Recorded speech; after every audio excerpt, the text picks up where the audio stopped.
up, y'all? It's your girl ZZ, and I'm here with my good brother. Afro Elite. And we are back with another For the Culture podcast. Yes, sir, we are still in Chicago. And we are here with technically part three. This will be episode three starting with. So we started off part one, talking about our indigenous roots, and we got into the Black Scots and the Black Australians, Black indigenous all around the world. Many of us still are holding strong on the fact that we are still African. Many of us still hold on to that. So there is a bit of a conflict kind of happening, okay? A bit of a moving of the goalposts that can be kind of confusing, all right, if we're just being honest. So we do have this one part of us who's like, okay, well, we're from here. This is our land. This is our homeland. Some of us some of us don't even believe in the transatlantic slave trade. Some people, I've seen people make that argument. Yeah, okay, we got some people that didn't happen. It was a myth. Okay, all right. Some people even saying that we're already in Egypt. America's Egypt. Memphis is where King Tut lived. All types of stuff. The rabbit hole goes crazy. Okay. Some of it I've heard before. I've heard of Dan Calloway. He's a lot of stuff that's trending right now. He was one of the first persons to talk about all that. So a lot of it I've heard of it before. But it's just becoming a lot more popular now. Especially with more people getting onto this delineation movement. Now here's the thing: it's created a little bit of confusion because those of us who still believe in the history we've been taught, at least, which is that, transatlantic slave trade, our ancestors came off the ships and, they were brought here, reclassified, et cetera, and now we're here today. So where the confusion comes in is that when we get up on these platforms and we say, some of us are speaking, it honestly is causing confusion between us, which is why it's bad. Because we get up here and we'll say, oh, well, we're not African. We're indigenous. We're da-da-da-da. And, we have our own culture. We're something. And it's like, but then when we combat against non-FBAs, in particular Africans, a lot of us want to go back to the point of, oh, well, your ancestors slowed us. So you don't have the right to talk about what we're doing here. I was like, well, I thought you said we're from here. I thought you said we didn't come off those ships. So how you gonna tell them niggas that they can't talk over here or they got some sort of bias or something because their ancestors did and you don't even believe their ancestors did that shit. You believe our ancestors did it. So it's like there can be a bit of confusion that happens, a muddying of the water of information, really, with this. Have you been seeing these conversations? Yeah, I have been seeing it. Okay. And it gets confusing because the arguments can't really exist in the same space, but people shift their argument or their stance depending on what's the most convenient. You have different people who have different beliefs. You have people who believe that there was no slave trade, as you said. Okay, that all of us are here and all of us were indigenous here. You have people who believe that pretty much all of us came from the transatlantic slave trade. All right. So the truth kind of can be in the middle. There's not always a right and a wrong. Sometimes there's just two things can be true at the same time. Shout out to BX again. Shout out to you, BX. Thank you. I like the way I think she said it with, this is a mixture of a lot of different things. For instance, if you had a cocktail is a mixture of a lot of different, whether it's fruit or juices or things like that. And that's what makes us so special. Okay, that's what makes us so unique. There is, if you had a cocktail, filled it up with orange juice, it's just orange juice. Okay, now if you put some apple juice in there and cranberry juice in there, yeah, you might still be mostly orange juice, but you do have some apple juice, you do have some cranberry juice, or whatever the case is, and it makes it different. It makes it different from what it was before as orange juice.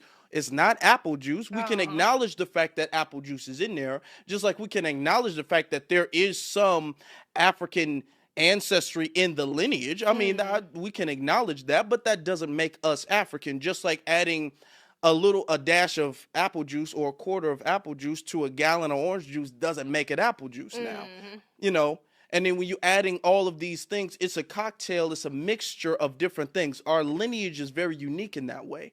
And people got to respect that. And the thing is about it, what makes it so special is that everybody in the lineage might have a different mixture.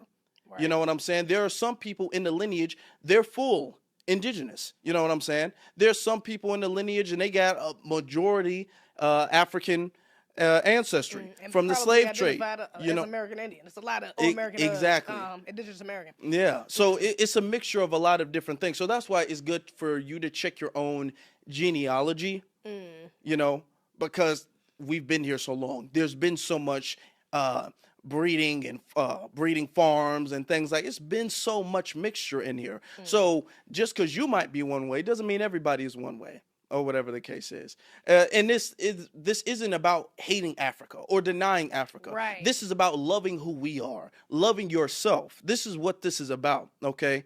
Loving the fact that you're different from them. You're not fully this. You're not fully that. You're a little bit of everything, and everything makes you in particular great. And you know what? And I think some of us can lose the plot with that. Because again, like you said, it's not about just going against Africa. Okay, it's not about an anti-African agenda or something like that. Not to say that is the point of it, but that's not the point of it. You know, just to be clear. I want to expand this because it's not just a thing with Africans. I really want to bring this back to us. To be honest, we have to be able to agree to disagree. We got to be able to understand. As long as it ain't anti-black, and I think, honestly, I will say that's kind of a consensus, like a standard for our culture. As long as it ain't anti-black, we can have a discourse about it. Like, you could say, I think reggae is better than hip-hop.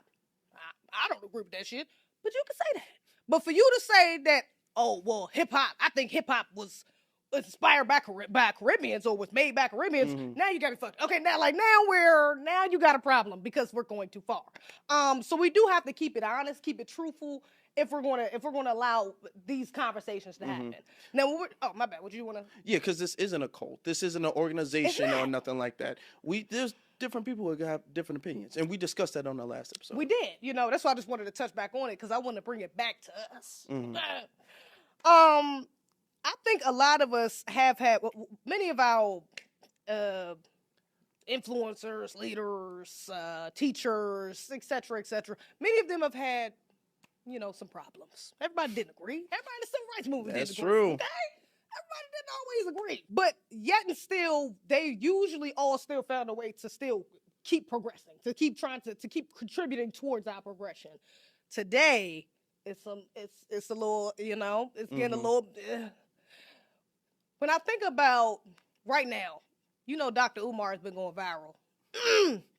And I think Dr. Umar has like some Cuban lineage or something like that. Don't he got some sort of non-FBA lineage? Yeah. A lot of people have said that. A lot of people have been saying that. I don't know if he's came out and admitted that or not. I feel like I heard him say that. But I think I think he acknowledged it one time and then people were like, oh, so you Cuban, and he didn't clear it up. Okay. I think it's been like that. So he might have, but I think he's also...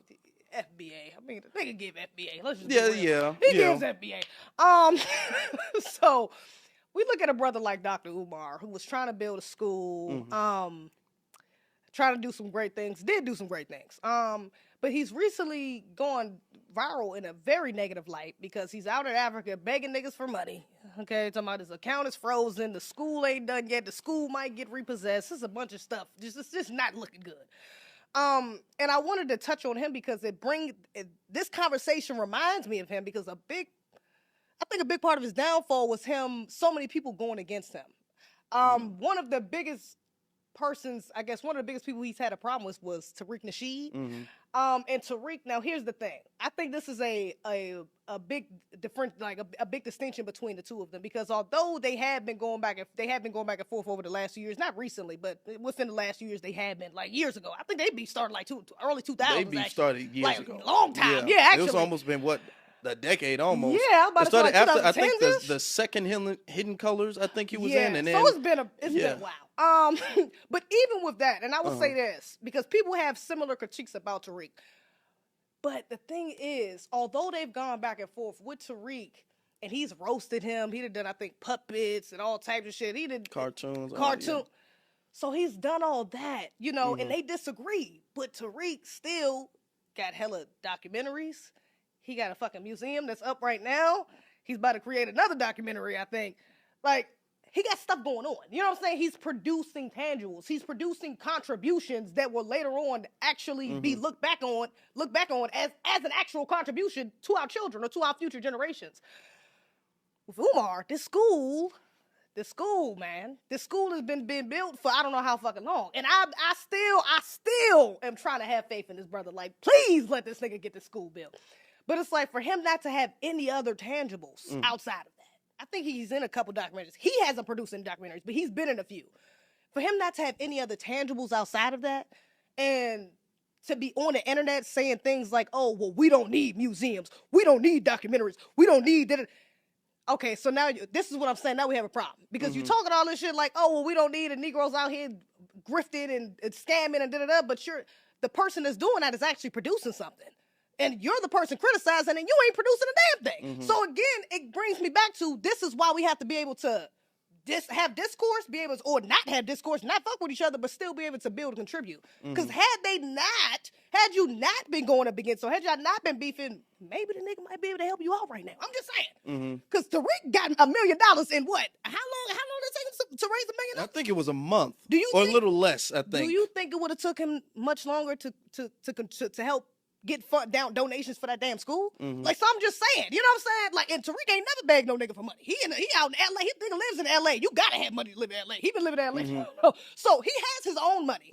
He's not on the internet doing it, but again, it shows that lack of, like, you're not even thinking that far ahead. You're not even thinking about that part of the bigger part of what you're doing, which is ultimately to help out people. And if ultimately to help out people, you need to be in alliance with people like that. Nigga, put your ego to the side and get an alliance with people like, you know what I'm saying? Like, do what you got to do to build and contribute rather than getting caught up in the bullshit. Get caught up in your ego. Get caught up in an argument or a debate or some philosophical differences that y'all have when ultimately y'all are both trying to do the same thing. He has a school about Black history. You're trying to teach Black children about Black history. Y'all can make it work. Y'all can make something work. And so yeah, but I'm tired of seeing that. Have you been seeing this? And it really frustrates me when I see us do it, because we need our people. When I see the non-FBA, it's like, y'all can go home and contribute. You need to go get with your own people. But ours, we can't. There's too much going against us. What makes it so negative is the fact that it kind of just makes consciousness look bad. It kind of gives like a rap beef vibe to consciousness and pro-blackness, you know what I'm saying? Them going back and forth, well, I'm Team Umar, I'm Team Tariq, or whatever the case is. That's not good. You know what I'm saying? Now, of course, a lot of that stuff, thankfully, has been calmed down. They don't really go at it as much. Tariq will still make jokes here and there. Yeah. Umar will still say something here and there. But are they like at odds like they used to be? No. Nah. But the thing is that we don't like that. And the problem Umar has is that Umar, he's marketing himself as, according to him, the Prince of Pan-Africanism. So he feels as if he's just more conscious than anybody and everybody else, and that his way is the right way, and nobody else can have a different opinion. Nobody else can disagree. Now, mind you, him and Tariq had fell out before FBA or all of that stuff, the delineation part. So they strongly disagree with that. But the thing is that they fell out even before that. And when I was looking up some of the stuff about why they fell out, I was all like, it kind of does look like Umar, you know, you got this thing where you kind of thinking that you bigger than everybody and you better than everybody, because Umar's been speaking negatively about, well, basketball players, where's the Black institution with hip hop? Where's the Black institution with the NBA? Where's the Black institution with this? Umar has had a lot of criticism for any and everybody, but he makes so many excuses for himself. And it's very interesting that one of the people he criticizes tends to bring up results with everything that he mentions. Okay, whether that's, he's made what? 5 Hidden Colors films, then he made a Buck Breaking, a Maroon, a hip hop film. He's had multiple different rallies in DC. You know, when I spoke, shout out to Tariq when I was at the second one speaking. I was there too.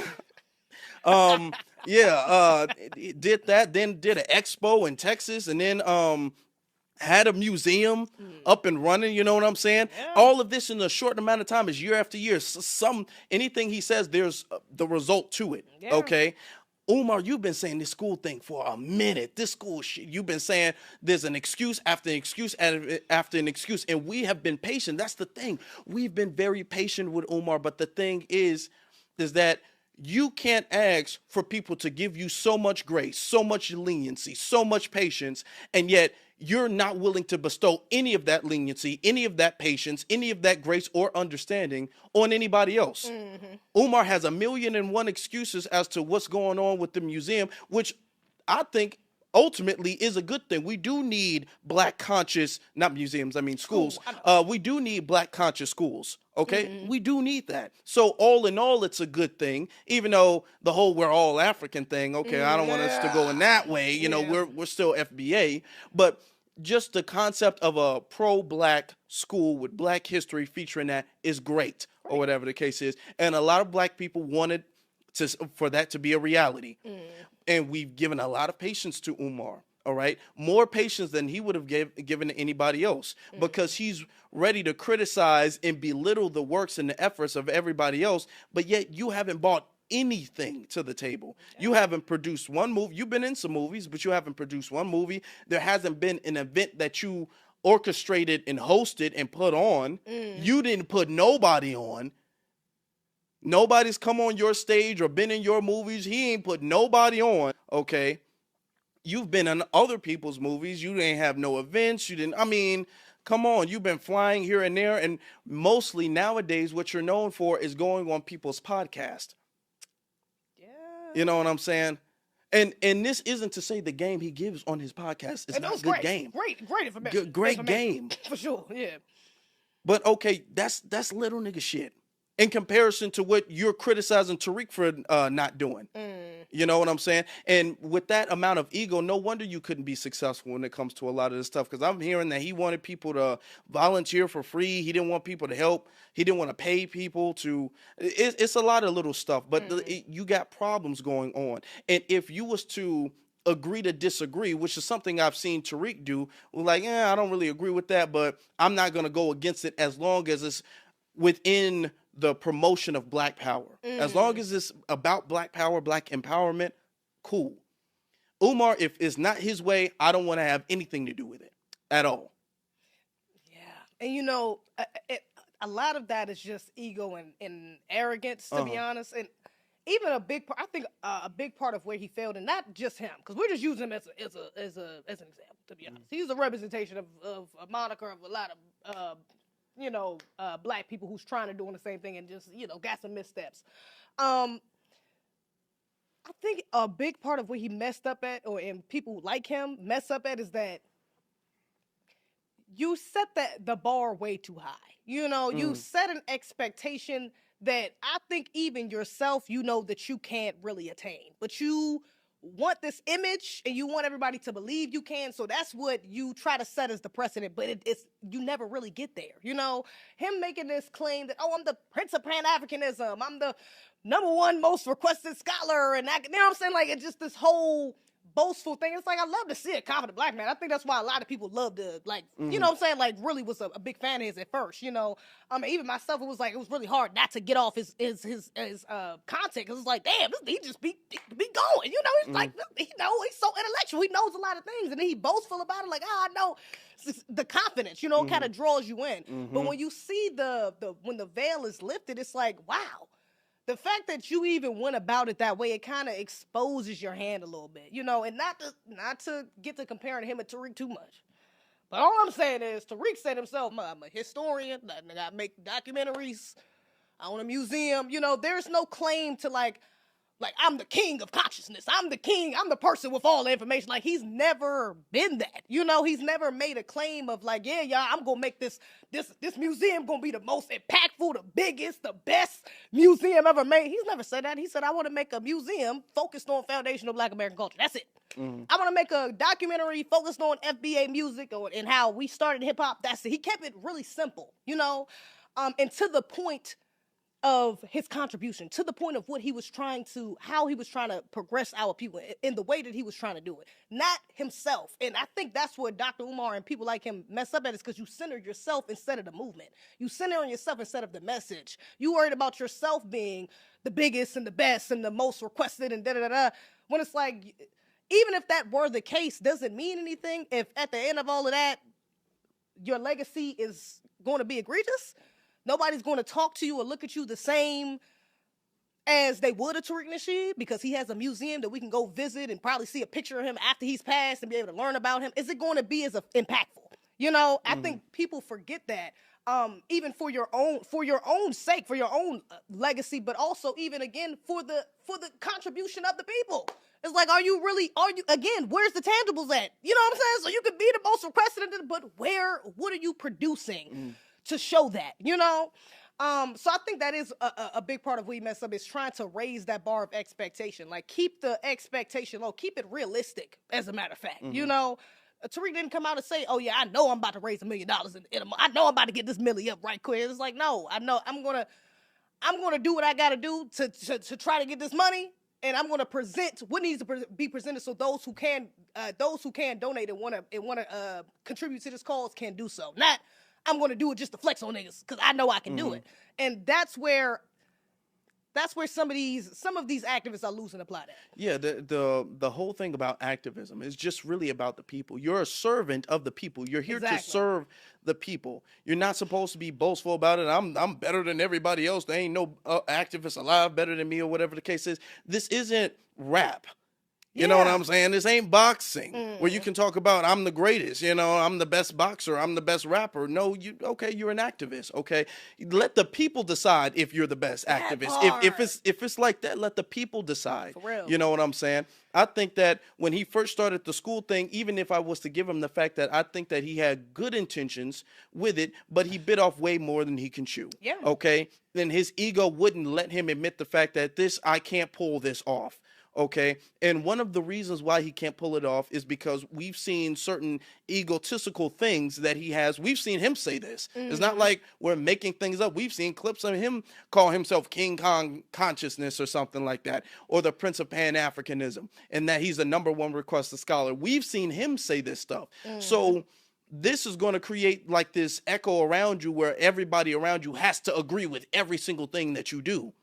So you're not going to have solid people behind you. One of the reasons why Tariq was able to pull off the 2 of the reparations rallies, the Expo and the FBA convention, or was the whatever the case is because he has built a relationship with people who support him. Yeah. Okay. So when he has a idea, he'll say, okay, I got to reach out to him, got to reach out to her, got to reach out to her, him, and then we can come together and form this as a team. Okay, Tariq has always, everything he does, he's like, okay, we got to put this together as a team, as a unit, as a family.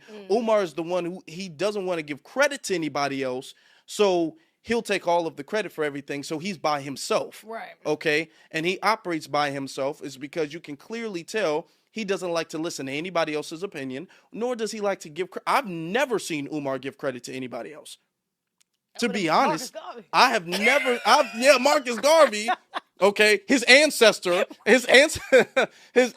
Marcus Garvey. You know what I'm saying? Or no, Frederick Douglass. He said he was a descendant of Frederick Douglass. I've never seen him give credit to nobody else. I've never seen him thank anybody else. You know what I'm saying? I've seen Tariq go above and beyond, thanking from the audio man to the cameraman to his cousin to all of these people. You know what I'm saying? And this builds a sense of unity and bond that you need as an activist, because you are no bigger than your people are. Yeah. Ultimately. And there's a limit. There's a small limit, okay? A small ceiling that you just won't be able to pass through without the support and the help of other people, okay? And if you have too much ego to realize that, then you're always going to have excuses as to why your school, okay, that's been 10 years in the making, has not opened up. Yeah. And even going back to the expectation thing, because, you know, you built up this whole idea in people's heads that there has to be this grand school of all these black children and and it's like, it sounds amazing. That's why so many people contributed and really still wanted to happen. I still wanted to happen. It sounds great. But again, you're setting yourself up for failure. You know, almost, at least. A lot of times when people do that, they set themselves up for failure. Had he just said something simple, look, y'all, I want to get to that point. But right now, I'm going to start with just a charter school. I'm going to start with just like a little, a school on the weekends. I'm going to start with a summer camp. He could have started a lot smaller and built, even like you said, and built from there, because as you start small, people are going to come and want to stay and want to keep helping you build. So it would have been a lot easier. Look at King Randall. You know, he has a school for boys I think he's in Georgia, if I'm not mistaken. But he built that from the ground. He was having boys sleep in his house. Like, literally. It was parents allowing their boys to sleep in his house and stay with him so they could learn the amount of things, like, and teach these boys trade skills and how to be men and just life lessons. You know, they wasn't getting at home because a lot of them didn't have their fathers in their lives. So just him starting, and now I think he actually has a building. I think he actually has a school, if I'm not mistaken. But again, just starting from that small level and being able to grow, he could have done that. He could have started that before him and Tariq beefing, and they probably could have did something small together. And by now, it would have been a big school. It would have evolved into something bigger. But the fact that he made the first step, this huge, grandiose, you know, thing, it's like, oh wow. So now anything after this, now if you try to take a step back and say, oh, well, the school got repossessed, you know, the white supremacists was messing with me. It's like, yeah, they probably were. I guarantee you, I don't even doubt the fact that he was for sure being sabotaged throughout this whole process. I 100% believe that. But now that we done came 10 years and we right here then, and now you're going to say, well, you know what? I lost the school, y'all. I'm going to just do a weekend program. It's like, nigga, who's going to want to contribute to that now? I could have did that. You know, I could have found somebody in my local neighborhood to do that. We was waiting on you to make the big move. We was trying to help you make this big move, but you weren't ready. You weren't there yet. You knew that you weren't there yet. So keeping it realistic, being humble, having a sense of humility is a big part in activism, okay? And another huge part is setting that example. And how you set that example, I think first shows with your children. Your children are they are the pinnacle of exposure if you are a bad parent. But their behaviors are going to show you if they really do what they say. You know, if they're a clear reflection of who you are. Come on, if Malcolm X's daughters was out here being prostitutes or selling drugs or doing something degenerate and not fighting for their father's legacy, which they have successfully now, we would be able to say, okay, Malcolm ain't do something right in that house. Malcolm, and you know, Malcolm, a lot of them was young. Yeah, mind you, yeah. They was young. He was killed when they were still kids. But his energy and lessons and what they know of him and remember of him still lasts today. Very impactful. So it shows that, at least to a degree, he was a very impactful father, which is a positive, because they are all doing positive things now. So when you look at somebody like Umar, I'm sorry to keep doing it to your brother, but you keep putting your shit on the internet. You gotta reel it in. Your daughter is on the internet, peeing in bleach bottles on live. She looking crazy as hell. She's talking about y'all don't got a good relationship. She's saying you was a bad father. You're not giving her any money. She's homeless. She's this, that, and the other. And it's like, and then they had a little back and forth. We're not going to get into all that. But it's just very telling of at least a part of your character for your child to come out and say something like that, knowing what you do. I got my own gripes with my father or my parents in general, to be honest. I don't even like exposing that on here. And they're not even in a public space. It's enough people they know a lot of people in DC know my parents. I'm gonna say that.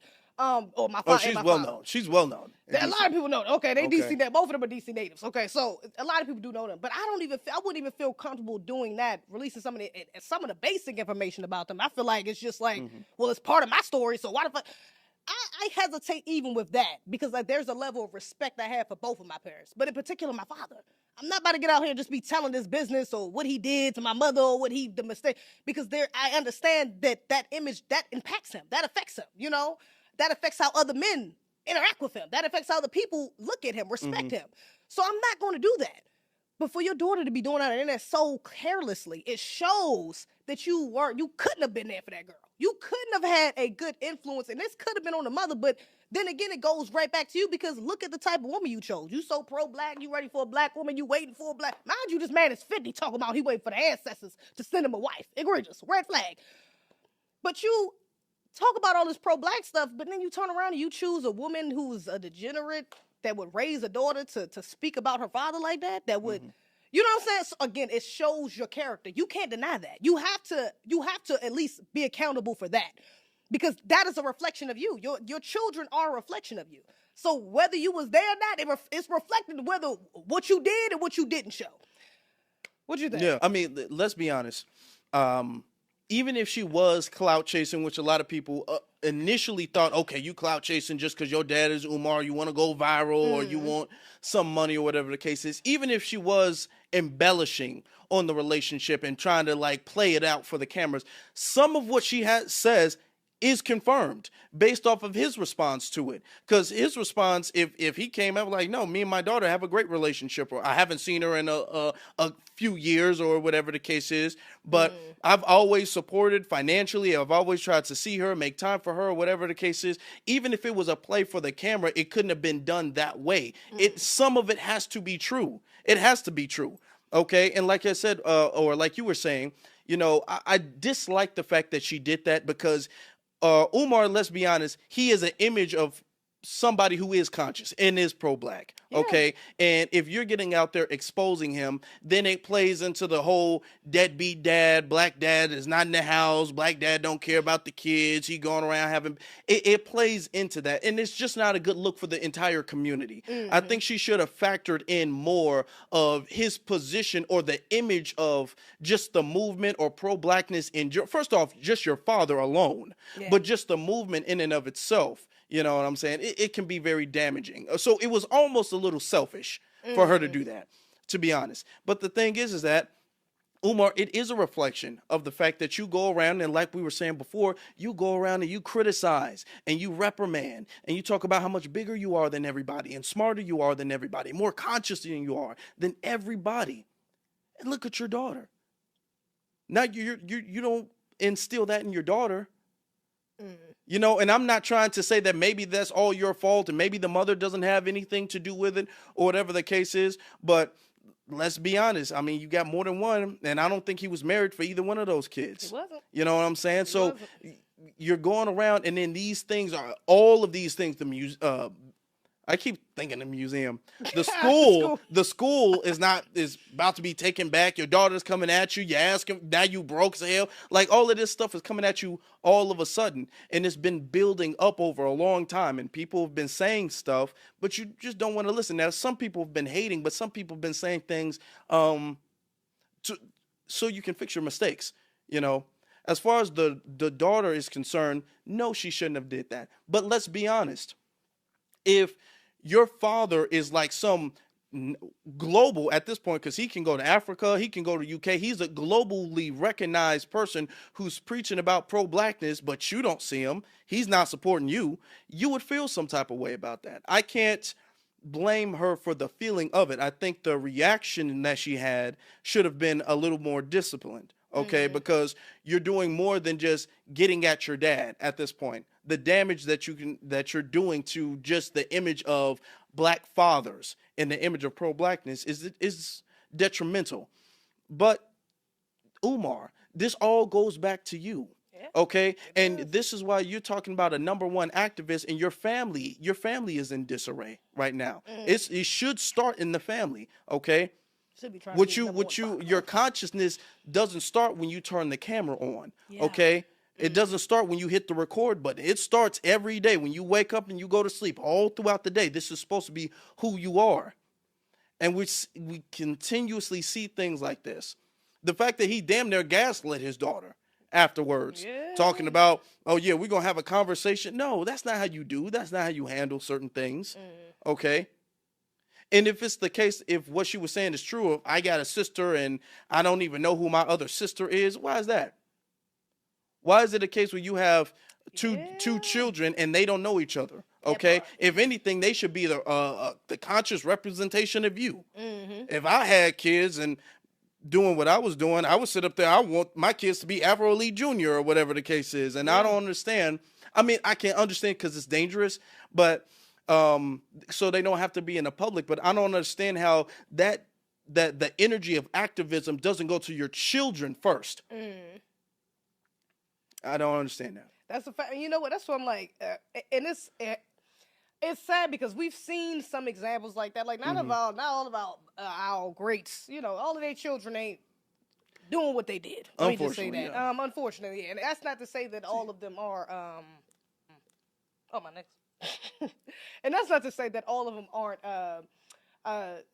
are like coonish or anti-black, or they're degenerates, or like, you know, they're failures or something to that degree, because you know, growing up seeing the pressures of that, I could imagine somebody like the daughter or a son of a Malcolm X or Martin Luther King, or, you know, I could imagine even Farrakhan, you know, I could imagine seeing that pressure, you know, and that may deter you from, you know, the taste of wanting to step into that role as well, you know, because it does take a lot. Being active, you know, we give grace. It's a sacrifice. It's a sacrifice. You know, there's a lot of time and energy and effort that you are going to have to sacrifice away from your family, because you're going to have to give that to the people. That's a fact. But when you do got that time, it has to be impactful. It has to be effective. They have to be known that your presence. It has to be known that your presence is necessary, you know, when you are in those, when you do have those times. And clearly, I don't know if that's the case for Umar. Now that does bring another subject to mind too, is that the leaders, and we touched on this, I think, on the last episode.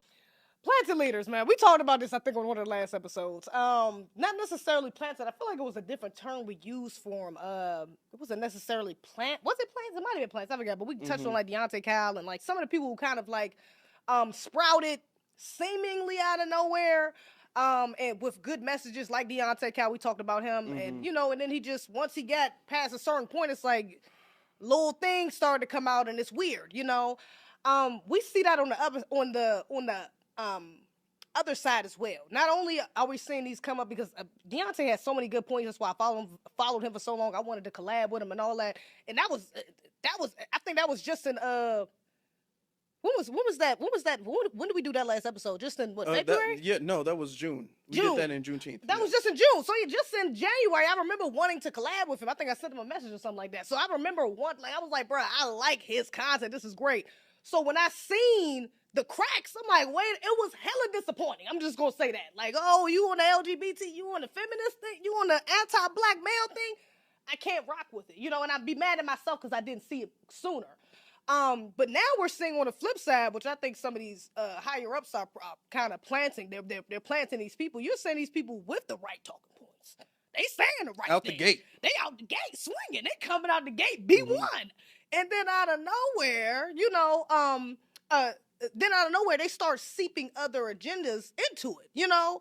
So we got some people who's like, some people who kind of comes off as grassroots. Like we got that one girl, Afeni. But she was viral on TikTok. Now, I'm not really too sure on her political stances. I don't follow her. I really hadn't seen her before, what I'm about to get into. But we have people like her who gained a big following on TikTok. And she lives in the DMV, but she goes through something like getting arrested. She went viral because she got arrested. And the video was real, like, kind of, what's the word I'm looking for? It was a little performative, a little bit. It was a little bit. And she's in the video talking about, you know, it's not about me, it's about the kids. I think she was fighting for illegals. What was she fighting for? What did she get locked up for? That was when Trump sent the National Guard to D.C. Right, but I think it was probably, she didn't really say, she was just out there protesting. Right, I feel like I heard her mention illegals, if I'm not mistaken. But yeah, she got arrested, she comes out, and then the next day, the video goes viral with her being released. Not the next day, I think she stayed there for a couple days, I'm not sure. But when she gets released, it goes viral because all of these people standing outside, like, it looks weird. Like, it doesn't even look like they're all there for her. There's a lot of white people out there. It doesn't look like it's an authentic grassroots, like, group out there waiting for this activist to come out, you know? But again, and I'm not trying to call her a plant. I don't know the girl. But it looks hella weird. It looks very plantish. When you have something set up like that, when you have it just seems like it's like they just gave you alley-oop. You got the following on TikTok, then you get arrested for something that seems kind of ambiguous, weird, petty. You get out a couple days later, and now you're being put on this pedestal like you're this fucking savior or ultimate activist because you got locked up for a reason that may not even have anything to do with black people or a foundational black American cause. You know. So yeah, I'm not feeling that the plants. So you been seeing any plants? Yeah, it's a lot, and white supremacy has always done that because they understand that people collectively want change and they want better. Yeah. All right, and they want somebody to represent pragmatic beliefs, somebody to represent a positive future or whatever the case is. And they don't want us to come up with that. Remember, it was J. Edgar Hoover said the most dangerous thing in America is the Black Messiah. Don't quote me, but I'm paraphrasing. But they didn't want another Black Messiah. But they understand that this is really what the culture will naturally produce given our environment. So what they've thought to do is create their own Black Messiah. And they keep doing that. Remember the Black Lives Matter ladies? It was 3 women with Black Lives Matter. And there was already a movement kind of Black Lives Matter. It just wasn't labeled anything. They came out with a label, then they became the leaders or something. And then Black Lives Matter started going in every different direction except where it was supposed to go. Bunch of donations, bunch of stuff like that. Nobody knows where those donations went besides them and their houses and their mansions. You know, so they took a legitimate movement and they planted their own Black Messiah to lead it astray and to derail it. All right. With the situation with Afeni, she was talking about the situation in Gaza and Palestine at first. Right. That's how she grew her profile. She's also spoken against foundational Black Americans several times before. On multiple occasions. Spoken about every Black person deserves reparations and we should all get in America. Okay. So she's spoken on those things, and they like the anti-American energy because they're trying to brand the movement as something being chaotic, something that is like the antithesis of America. We want to destroy America. And it's not America. We want to destroy the system of white supremacy that controls America and everywhere else.